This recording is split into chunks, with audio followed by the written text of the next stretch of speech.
Rishi Sunak's come up with an idea he thinks will help solve that. Well, it's hardly a new idea.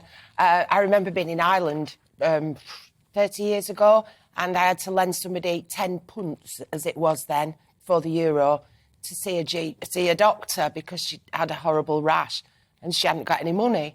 And that's the, coalface situation of it.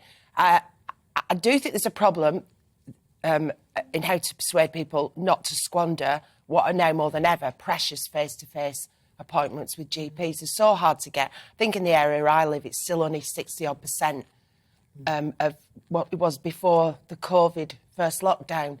And there is an idea that if it's free, people don't value it. I remember reading an article that said it's like you're going to a wedding and there's a free open bar and people keep going and getting drinks, and then at the end of the night there's loads of half-full glasses with fag ends on the table. Yeah. Whereas if you have to pay for it, you value it more and you appreciate it.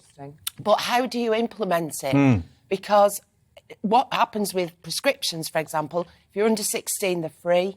If you're on benefits, they're free. If you're over 60, they're free. And then, so not only the hardcore working population are paying for it. So you'd be able to get off paying the fine, the proviso is, if you, for instance, were taken ill.